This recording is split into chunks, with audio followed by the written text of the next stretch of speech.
धक धक तांग जस सोवार सोन धार रत्मय दानी लढे जुंजार जिराज रत्मय दानी लढे जुंजार जिराजी क्रोधात विजापूरचा महाल क्रोधात विजापूरचा महाल पातुरे हाल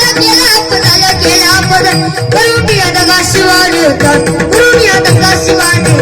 दाविला मराठ्यांचं तोवे नाना कळलं कुणी अवघ्यास विराट नाना कळलं कुणी अवघ्यास विराट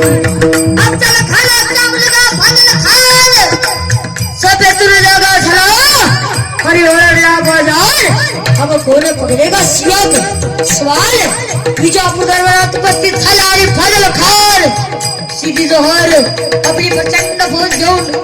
मराठी मुलकाकडे निघाली ते कशी म्हणाल कशी कशी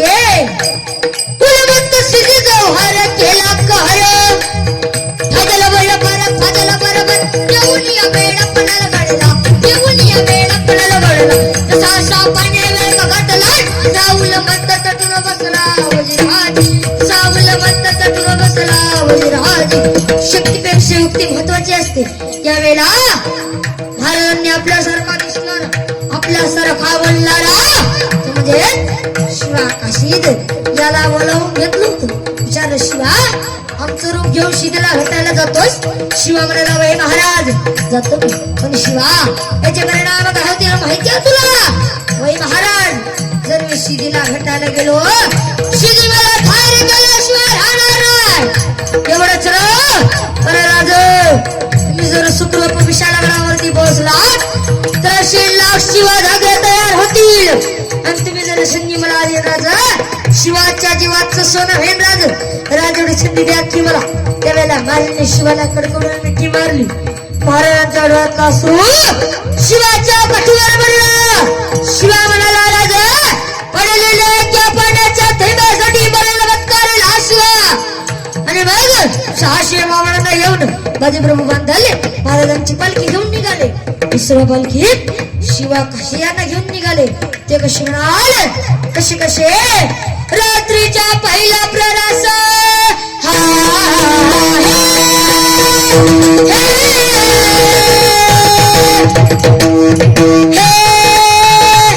रात्रीच्या पहिला प्ररास रात्रीच्या पहिला प्ररास ठात सुमारास गड उतरण्यास शिवा पालखीत बाजी सुटली पाऊस ओली झाली धरणी रात अंधारे मावळे चालते दुसऱ्या पालखीत शिवा काशीत मोठ्या रे बाबा चालला दादा दोन दिशेला दोन पालख्या चालले तबारकी एका पालखीला खानाच्या सैन्यानं गळा हाकला पालखीत शिवाला बाहेर काढलं गेलं सिद्धी समोर बसवलं यावेळेला दोन संशय डोळे रोखले गेले शिवावर ते एका सांगितलं हुजूर क्या शिवाजी नहीं हो सकता तर बात केली हुजूर शिवाजी तो भाग्य और कयाला सीधी तलवार चालले गेली शिवा चौंड कवडवला गेलं इकडे माझे प्रभू खिंडीत पोहोचले राजा आपण सुखरूप विशालगडावरती रवाना व्हा तवर आम्ही खिंडीत राहून शत्रूंना आळून धरतो नाही बाजी जीवाची बाजी कोणी तरले जे होईल ते म्हणून करू नाही राजू लाख मेले तरी चालतील पण लाखांचा पोशिंदा जगला पाहिजे राजा लाखांचा पोशिंदा जगला पाहिजे आणि मग त्या खिंडीच्या तोंडाला काय प्रकार झाला उभा राहून बाजी खिंडीला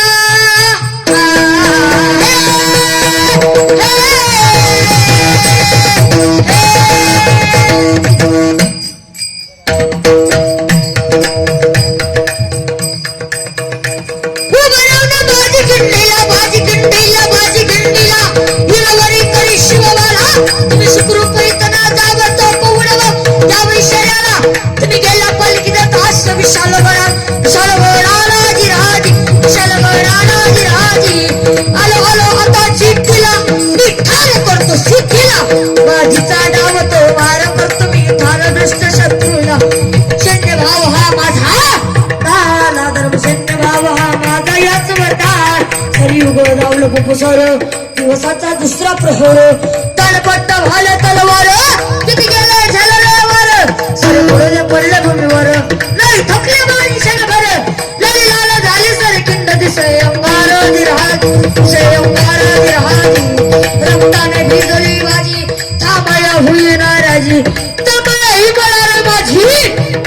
लावली शिवाची बाजी कधी कोसळले नदी गडावरी राज शिवाजी जिराजी रक्तबंबाळ झालेल्या बाजीवरती आकस्मिक गोळीचा वार झाला तरी बाजी मला राजा जवळ सापड गडावर पोचत नाही तवर या बाजीचा प्राण जाणार नाही मग त्याच वेळेला तपेचा आवाज झाला थांब थांब थांब सगळ्यांनी हात वर